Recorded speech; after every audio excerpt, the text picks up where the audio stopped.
Good morning, everyone. Today we are going to read the chapter My Classroom. My classroom means मेरा classroom, मेरी वर्ग कक्षा. Where do the teachers teach us? The teachers teach us in the classroom. तो teacher हमें पढ़ाते कहाँ हैं? तो टीचर हमें क्लासरूम में पढ़ाते हैं. In the classroom there are many desks and benches. There are chairs for the children to sit and tables for them to keep their books and write in them. The children's chair and tables are put nearly in rows. तो teacher हमें classroom में पढ़ाते हैं. Classroom में बहुत सारे desk होते हैं, बेंच होते हैं, जिस पे बहुत सारे चेयर्स भी होते हैं जिस पे बच्चे बैठते हैं. टेबल्स पे अपने किताब कॉपीज़ रखते हैं जिस पे लिखते हैं वो.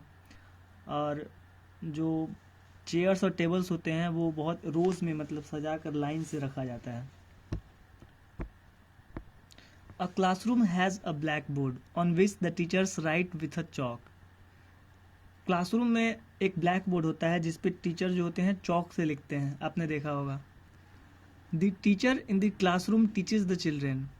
जो टीचर होते हैं क्लासरूम में वो बच्चों को पढ़ाते हैं. The teachers faces the children while teaching. He/she usually has a big table and a chair to sit on.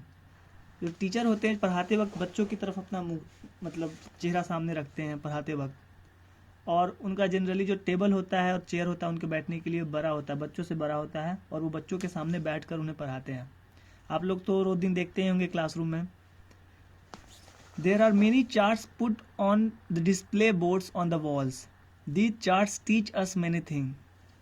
तो बहुत सारे चार्ट डिस्प्ले पे रखा रहता है. डिस्प्ले बोर्ड्स जो होते हैं या दीवाल्स होते हैं उस पर बहुत सारा चार्ट्स बनाया हुआ रहता है जिसे देखकर बच्चे बहुत कुछ सीखते हैं. हम अपने क्लास में बहुत सारा पेंटिंग्स बना हुआ है, कुछ कुछ चीज़ है, तो ऐसे बहुत सारी चीज़ें रहती है क्लास के दीवारों पे. There is a cupboard in the corner for the teacher to keep things in. बगल में एक कप बोर्ड होता है, कॉर्नर में कोने में एक कप बोर्ड होता है ताकि टीचर जो होते हैं शिक्षक अपने कुछ सामान अगर कुछ है तो वहाँ पे रख सकते हैं.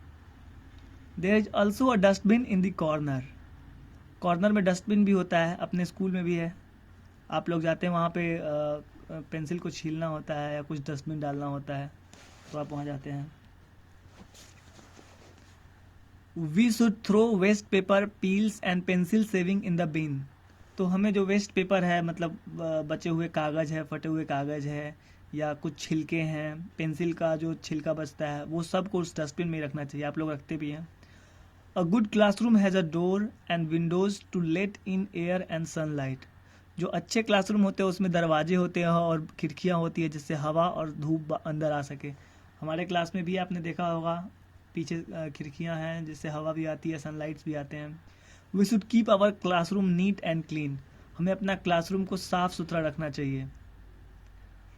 इन olden days there was no classroom. People often use to study under trees. पुराने ज़माने में पहले जब गुरुकुल हुआ करते थे तो क्लासरूम नहीं होते थे. बच्चे लोग बैठ के पढ़ते थे, पेड़ के नीचे ही बैठ के पढ़ते थे. Let's recall. The teacher teaches us in the. अब रिकॉल करने का मतलब है कि हम फिर से क्या क्या पढ़े हम उसको फिर से याद करते हैं. The teacher teaches us in the classroom. शिक्षक हमें क्लासरूम में पढ़ाते हैं. In the classroom there are many desk and benches. Classroom में बहुत सारे डेस्क और बेंच होते हैं.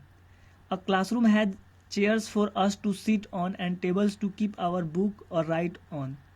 एक क्लासरूम में चेयर्स होते हैं जिसपे बच्चे बैठते हैं और टेबल होते हैं सामने जिसपे बच्चे रख के लिखते हैं कोई भी चीज़. There is a cupboard for the teachers to keep his or her things. एक कपबोर्ड होता है जहाँ शिक्षक अपने सामान रखते हैं. There is a dustbin to throw the wastage in. एक डस्टबिन होता है जिसमें अपना वेस्ट जो भी बचता है बच्चे लोग उसमें डालते हैं. We should keep our classroom neat and clean. हमें अपना क्लासरूम साफ़ सुथरा रखना चाहिए. Thank you.